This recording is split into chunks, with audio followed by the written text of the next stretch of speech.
Namaskar. Today we are going to learn the poem The Inchcape Rock, given on page number 104 in 12th standard English course books. This poem is composed by Robert Southey. तर आपण Robert साऊथीबद्दल थोडक्यात माहिती घेऊयात. त्यांचा जन्म 1774 साली झाला आणि मृत्यू 1843 साली झाला. He was born in Bristol, England. त्यांचा जन्म इंग्लंडमधील ब्रिस्टॉल या ठिकाणी झाला होता. He was the son of draper. ते एका कापड दुकानदाराचा मुलगा होते. Educated at Westminster school and Balliol college, Oxford. आणि त्यांनी वेस्टमिन्स्टर स्कूलमध्ये आणि बॅल्युअल कॉलेज, ऑक्सफर्ड या ठिकाणी शिक्षण घेतलं. He was a poet laureate of England from 1813 to 1843. 1813 ते 1843 पर्यंत ते इंग्लंडमधील एक प्रसिद्ध आणि अनेक पुरस्कार विजेते असे कवी होते. Some of his short poems like The Scholar, The Battle of Blenheim, Bishop Hatto, The Inchcape Rock are very popular with school children. त्यांनी ज्या काही छोट्या कविता लिहिल्या आहेत त्यापैकी the scholar, the battle of Blenheim, bishop Hatto, the Inchcape rock ह्या कविता आता शालेय विद्यार्थ्यांमध्ये प्रसिद्ध आहेत. आता या कवितेमध्ये थोडक्यात काय दिले ते आपण पाहूया. The Inchcape rock is a ballad. एक पोवाडा आहे. पोवाडा म्हणजे a long poem or song that tells a short story. It is the story of 14th century. ही 14व्या शतकामध्ये घडलेली कथा आहे. आणि ते काय घडलं होतं पहा.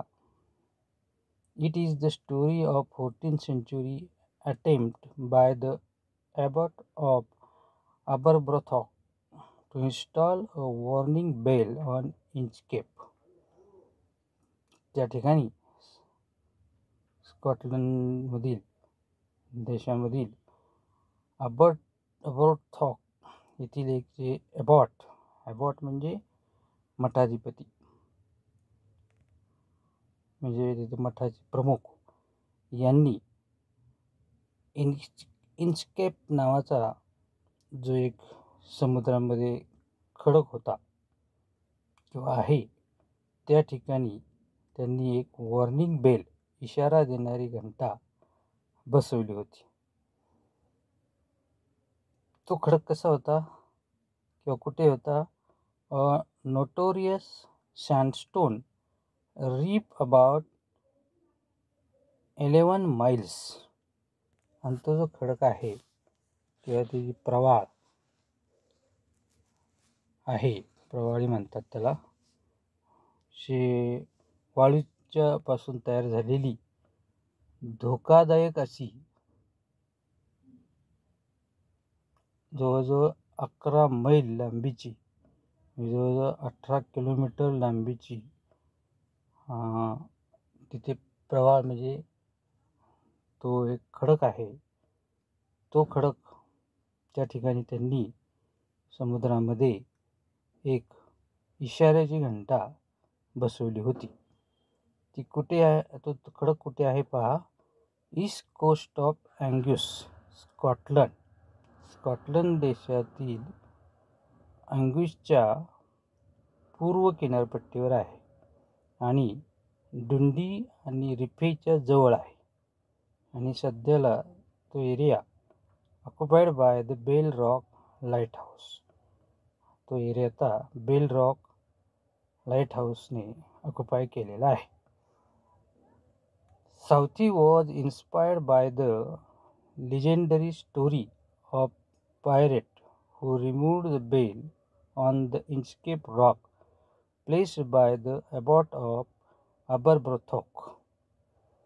त्या समुद्रामधील त्या खडकावर त्या अबरब्रोथॉक येथील मठाधिपतीने जी एक वॉर्निंग बेल बसवली होती त्या घंटेच्या विषयी दंतकथा वाचून यांना ही प्रेरणा मिळाली. The poem gives us a message that those who do wrong things will meet with due punishment. या कवितेमध्ये असा संदेश दिलेला आहे की जे लोक चुकीच्या गोष्टी करतात त्यांना त्याची शिक्षा भोगावी लागते, असं या कवितेमध्ये सांगितलेलं आहे. तर पाहूया आता आपण कविता लाईन बाय लाईन त्याचा अर्थ समजून घेऊया. The title of the poem is the Inchcape Rock. No stir in the air, no stir in the sea. The ship was as still as she could be. इथे कवी समुद्रातील तिथल्या परिसराचं वर्णन करत आहेत की हवेमध्ये कसलीही हालचाल नाही. स्टिअर म्हणजे मुवमेंट. हवा शांत आहे, वादळ नाही, काही नाही. No stir in the sea. समुद्रामध्ये सुद्धा लाटा नाहीत, समुद्रसुद्धा शांत आहे, वेव्ज नाहीत, भरती वगैरे काही आलेली नाही. The ship was as still as she could be. इथे शिपला कवीने सी हे सर्वनाम वापरलेलं आहे आणि ते जहाज जेवढं स्थिर असायला हवं तेवढं स्थिर होतं. The sails from heaven received no motion.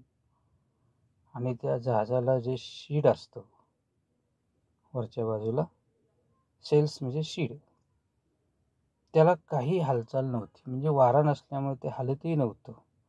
From the haven म्हणजे वरच्या बाजूने, स्वर्गाच्या बाजूने कसली हालचाल नाही, ते सुद्धा स्थिर होतं. Her keel was steady in the ocean. आणि त्या जहाजाचा खालचा जो कणा आहे, जहाजाचा खालचा भाग हा सुद्धा, किल म्हणजे कणा, ज्याच्यावर जहाज स्थिर असतो, तो सुद्धा अत्यंत स्थिर आहे, स्टेडी आहे, समुद्रामध्ये स्थिर आहे, असं वर्णन केलेलं आहे. Without either sign or sound of their shock, the waves flowed over the Inchcape Rock. या ठिकाणी कुठलंही चिन्ह न दाखवता, कुठलाही आवाज न करता किंवा कुठलाही धक्का न देता समुद्राच्या लाटा ह्या त्या इंचकेप रॉकवर येत असतात, जात असतात. म्हणजे शांत सगळं चाललेलं असतं. सो लिटल दे रोज, सो लिटल दे फेल. म्हणजे कवी म्हणतो की त्या लाटा अगदी हळुवारपणे किंवा अगदी थोड्या प्रमाणात वर येतात, अगदी थोड्या प्रमाणात खाली येतात. म्हणजे समुद्र शांत आहे असा तिथे आपण अर्थ घ्यायचा. They did not move the Inchcape bell. आता त्या खडकावर, समुद्रामध्ये असलेल्या खडकावर जी बेल बसवलेली आहे, ते चित्र तुम्हाला पान नंबर 104, 105 वर पाहायला मिळेल. ते एका खडकावर असं तरंगती अशी बेल बसवलेली आहे की जी लाटा आल्या, उंच उंच लाटा आल्या की त्या लाटांच्यामुळे किंवा खूप वारा आला त्या वाऱ्यामुळं वाजत असते, म्हणून त्याला वॉर्निंग बेल म्हणतात. त्यामुळं अवतीभोवती जी जहाजं येतात त्यांना इशारा मिळतो की या ठिकाणी, या खाली खडक आहे, तुमचं जहाज इकडे आणू नका, असा त्याचा अर्थ होतो. तर they did not move the Inchcape bell. त्या लाटा त्या बेलला काय हलवत नाहीत, म्हणजे तिथपर्यंत पोचत नाही, तेवढा समुद्र शांत आहे. The abbot of Aberbrothok. स्कॉटलंडमधील अबलब्रोथॉक येथील जे मठाधिपती आहेत, प्रमुख आहेत,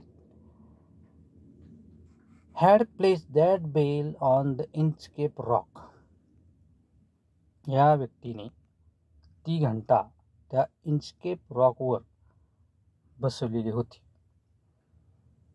on a boy in the storm it floated and swung. आणि ती बसवलेली जी घंटा आहे किंवा इथं कवीनं बॉय असा शब्द वापरला, याचा अर्थ असा आहे, floating object anchored in the sea to mark dangerous places. म्हणजे एखाद्या खडकावर असं तरंगते एखादी गोष्ट की जी धोका दर्शवते. On point in the storm it floated and swung. ती तरंगत आहे आणि अशी हलत आहे, मग झोके घेत आहे. And over the waves it's warning रंग. ज्यावेळेस लाटा वर येतात, खूप मोठ्या लाटा येतात समुद्राच्या, त्यावेळेस त्या पाण्यानं स्पर्श केल्यानंतर ती बेल वाजते आणि त्यामुळं अवतीभोवतीच्या जहाजांना इशारा मिळतो की या ठिकाणी खडक आहे. इथे दाखवले पहा ती बेल कशी आहे ती. त्यानंतर कवी असं म्हणतात, when the rock was hid by the surgeon's swell. The surgeon's swell म्हणजे sudden and great rise in the level of the sea. जेव्हा तो खडक हा समुद्राच्या उंच लाटांनी किंवा समुद्राची जी लेवल आहे ती वाढते, पाण्याची लेवल, त्यावेळेस जेव्हा झाकली जातात, तो दगड झाकला जातो, तेव्हा द मारिनर्स म्हणजे इथं कोण, खलाशी, हर्ड द वॉर्निंग बेल. त्या लाटांमुळे ती बेल वाजते आणि ह्या मारिनर्सला म्हणजे सेलर्सला त्या वॉर्निंग बेलचा आवाज येतो. And then they knew the perilous rock. आणि ती वाजलेली घंटा ऐकल्यामुळे त्या खलाशांना काय होत असे, त्यांना तिथल्या धोकादायक दगडाचा अंदाज येत असे. पेरिलियस म्हणजे डेंजरस, त्याचा अंदाज येत असे आणि मग ते त्यांचं जहाज तिथून दुसरीकडे वळवत असत. And blessed the abbot of अबरब्रोथॉक.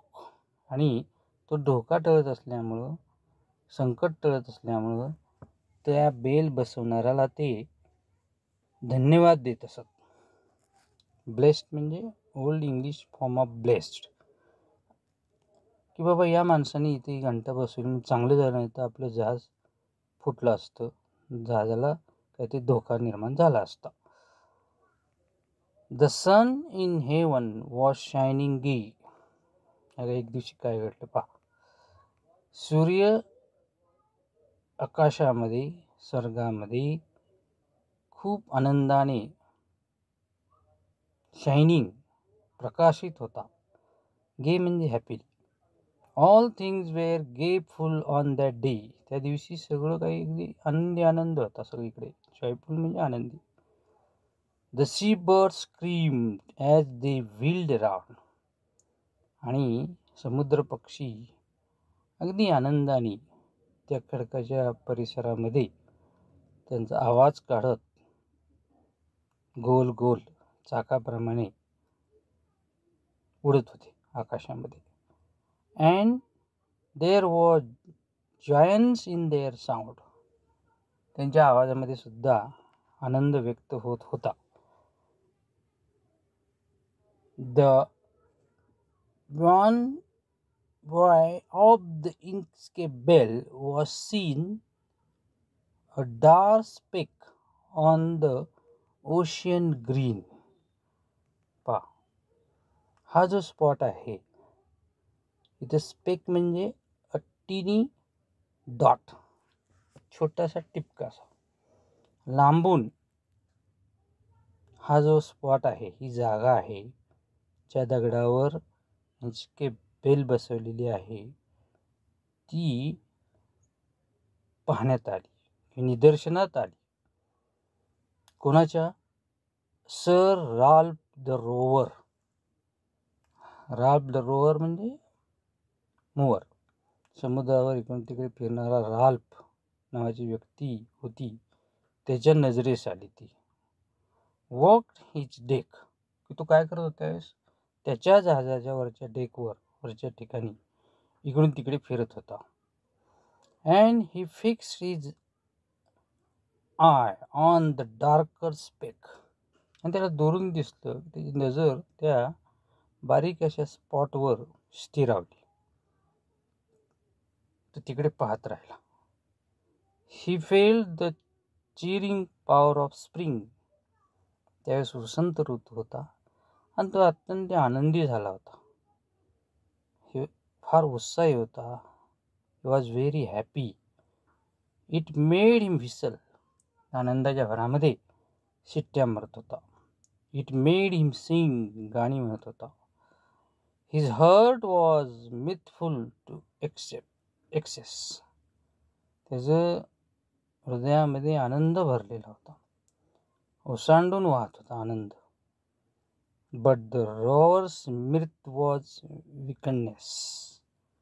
पहा, परंतु हा जो रॉवर आहे, हा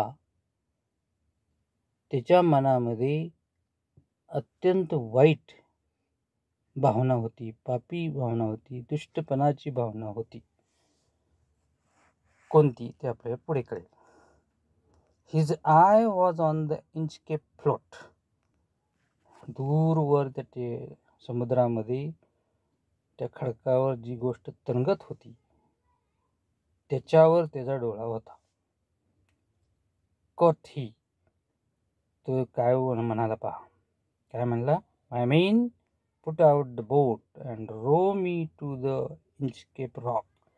त्यांनी त्याच्या खलाशांना सांगितलं, अरे चला, आपली बोट त्या तिकडे जो टिप्पा दिसतोय, बारीक स्पॉट दिसतोय, त्या ठिकाणी आपण जाऊया, तिकडे घेऊन चला. रो म्हणजे घेऊन चला. And I shall plague the abbot of Aberbrothok, आणि तिथे गेल्यावर मी काय करील, हा जो अबॉट ऑफ अबरब्रथॉक आहे, मठाधिपती आहे, त्यांनी जी ही घंटा बसवलेली आहे, वॉर्निंग बेल, ती मी काढून टाकणार, तोडून टाकणार. प्लेग म्हणजे कॉज पेन, मी त्याच्या मनाला दुःख पोचवणार, ट्रबल निर्माण करणार, त्याला दुःखी करणार, कारण तो माझ्या दृष्टीनं तो माझा शत्रू आहे. कारण हा जो रॉवर आहे, रॉल्फ रॉवर, हा लुटारू आहे आणि तो समुद्रामध्ये जहाजे लुटत असतो, लोकांना मारहाण करून त्यांची संपत्ती पळवून नेत असतो. आणि त्याला वाटायचं की हे जी बेल बसवली आहे त्यामुळे ही लोकांची बोट काय होतात, सुरक्षित राहतात. तसं व्हायला नको असं त्याला वाटायचं. The boat is lowered, the boatmen row. पहा, ह्या राल्फने सांगितल्याप्रमाणे खलाशांनी बोट वळवली आणि त्या दिशेने घेण्याला सुरुवात केली. And to the Inchcape rock they go, आणि त्या ठिकाणी ते सगळे जातात. Sir Ralph bent over from the boat, तिथे गेल्यावर तर पान नंबर 105 चित्रात दाखवल्याप्रमाणे तो तिथे ते डेकवर बघा कसं खाली वाकलेला आहे, तो खाली वाकतो. And he cut the bell from the Inchcape float, आणि तो जो खांब असा दिसतोय तरंगता, त्याला जी टांगलेली बेल आहे, घंटा आहे, ती घंटा कापून टाकतो. Down sunk the bell with gurgling sound. पहा, ती बेल आवाज करत खाली पाण्यात पडते. गर्गलिंग साऊंड म्हणजे to make a sound like water falling quickly through a narrow space, असा आवाज करत ती बेल पाण्यात पडते. The bubbles rose and burst around, त्या जिथं घंटा पडते तिथून असे बुडबुडे निघतात आणि ते फुटतात. कट सर राल्फ, परत तो सर राल्फ काय म्हणतो पहा, The next who comes to the rock won't place the robot of Aberbrothok. आता इथून पुढे जी कोणाची बोट इथे येईल आणि ती व्यक्ती इथून पुढे त्या ज्याने ही घंटा बसवली बॉट ऑफ अबरब्रथॉक याला धन्यवाद देणार नाहीत. Sir Ralph the Rover sailed away. हे करून दुष्कृत्य करून वाईट कृत्य करून तिथून त्याची बोट त्याने हलवली. He scoured the seas for many a day. बघा तिथून हलवून तो स्कोर्ड म्हणजे travel freely energetically for ships to rob. आणि दुसरी जहाजं लुटायला तो गतीने निघाला. And now grown rich with plundered store. Plundered store म्हणजे big amount of looted wealth. त्याने अनेक जहाजं लुटून खूप अशी संपत्ती गोळा केली. The steers his course for Scotland shore. आणि नंतर तो स्कॉटलंडच्या किनाऱ्याच्या दिशेनं निघाला. आपलं जहाज त्यांनी तिकडे वळवलं. स्टीयर्स म्हणजे directs the course of the ship. त्या दिशेने निघाला. तो निघतो त्या दिशेने सगळं लुटालूट करून. So thick a hedge over spread the sky. तो ज्यावेळेस किनाऱ्याकडे निघतो स्कॉटलंडच्या त्यावेळेस काय होतं, तो प्रवास करत असताना समुद्रावर दाट असं धुकं येतं. हेज म्हणजे दुःख, दाट धुकं हे पसरतं आकाशामध्ये समुद्रावर. They can't see the sun on high. एवढं धुकं येतं की त्यांना सूर्य दिसत नाही. The wind hath blown gale all day. दिवसभर खूप वारा व्हायला लागला. At evening it hath died away. आणि संध्याकाळी जरा वारा थांबला. On the deck the rover takes his stand. So dark it is they see no land. बघा डेकवर जो सर राल्फ होता तो उभं राहून बघतो की त्याला कुठे जमीन दिसत नाही. सगळीकडे अंधार दिसतो. Quoth sir Ralph it will be lighter soon. तो असं चिंततो किंवा म्हणतो की आता थोड्याच वेळाने प्रकाश पडेल. For there is the down of the rising moon. त्याला असं वाटतं की आता थोड्या वेळाने चंद्रोदय होईल आणि प्रकाश पडेल. Canst hear said one the breakers roar. एक जण म्हणला, तुम्ही ऐकत नाही? The breakers roar for methinks we should be near the shore. तुम्हाला ऐकू येत नाही की आपण जवळजवळ मेथिक्स म्हणजे it seems to me I think की आपण किनाऱ्याच्या जवळ आलेलो आहोत. Now where we are I can't tell. पण आपण कुठे आहोत हे सांगता येत नाही. But I wish I could here the Inchcape bell. मला असं वाटतं की आपण इंचके बेल ऐकू, वॉर्निंग बेल ऐकू, असं तो म्हणतो. They hear no sound the swell is strong. त्यांना कसलाही आवाज येत नाही. द स्वेल इज स्ट्रॉंग म्हणजे या ठिकाणी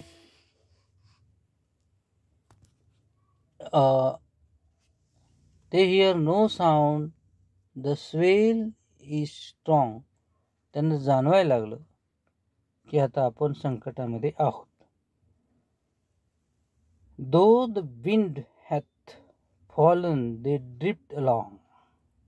बघा, जरी वारा कमी झाला होता तरी ते हळूहळू चालले होते.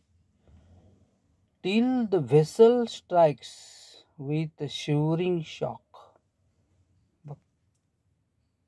परंतु त्यांना असे धक्के बसत होते. O Christ, it is the Inchcape Rock. त्यांना असं वाटायला लागलं की हा काय आहे, इन्स्केप रॉक आहे, ज्या खडकावर त्या मठाधिपतीनं वॉर्निंग बेल बसवली होती. सर राब द रोवर टोअर हिज हेअर. अरे, आपण फार मोठा गुन्हा केला, फार मोठं पाप केलं. आपण ज्या ठिकाणची घंटा तोडली की जी खडक असल्याचा इशारा देत होती, तीच तोडल्यामुळे आपण चुकून या खडकावर आलेलो आहोत. तो असा केस ओढायला लागला, जोरात ओढायला लागला. He crushed himself in the despair. तो नाराज झाला. Became very unhappy. The waves rush in every side. The ship is sinking beneath the tied.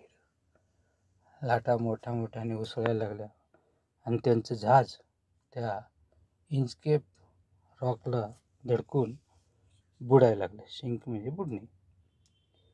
But even in his dying fear, त्या लक्षात आलं राल्फच्या की आता आपण मरणार, आपले साथीदार मरणार. तो घाबरला, मृत्यूने भयाने घाबरला. One dreadful sound could the Rover hear. त्याला एक भयानक आवाज ऐकायला लागला. A sound as if with Inchcape Bell. जसं काही तो इन्स्केप बेलचा सारखा आवाज होता, पण तो आवाज कोणाचा होता? बेलचा नव्हता, तर devil below was ringing his knell. तो आवाज हा कुठल्या इशाऱ्यात होता? त्यांना मृत्यू येणार, त्या मृत्यूचा इशारा देणारा हा डेव्हिल, सैतानाचा आवाज होता. नेल म्हणजे the sound of a bell rung solemnly after death or at funeral announcement of death. पहा, एखाद्या मृत्यूनंतर किंवा मृत्यूच्या वेळेस जी आवाज येतो तसा आवाज त्याला यायला लागला. मग त्याच्या लक्षात आलं की आपण जे कृत्य केलं ते चुकीचं केलं. आपण जी घंटा तोडून पाण्यात पाडली तीच घंटा नसल्यामुळे आपल्या जहाजाचा अपघात झाला आणि आपला सर्वनाश झाला. तर अशा पद्धतीनं कवीनं ही कविता छान सुंदर अशी लिहिलेली आहे. तर तुमच्या लक्षात आलं असेल, the poem gives us a message that those who do wrong things will meet with due punishment. जे लोक वाईट गोष्ट करतात त्यांना जर पश्चाताप होतो, त्याचे त्यांना शिक्षा भोगावी लागते, असं यामध्ये रॉबर्ट सावती यांना सांगायचं आहे. तर कृपया माझ्या या व्हिडिओला लाईक करा. माझ्या सतीश दीक्षित सर या चॅनलला सबस्क्राईब करा आणि हा व्हिडिओ जास्तीत जास्त शेअर करा. आणि माझं म्हणणं ऐकून घेतल्याबद्दल तुम्हाला धन्यवाद देऊन पुन्हा एकदा माझ्या चॅनलला सबस्क्राईब करायची विनंती करून या ठिकाणी थांबतो. थँक्यू.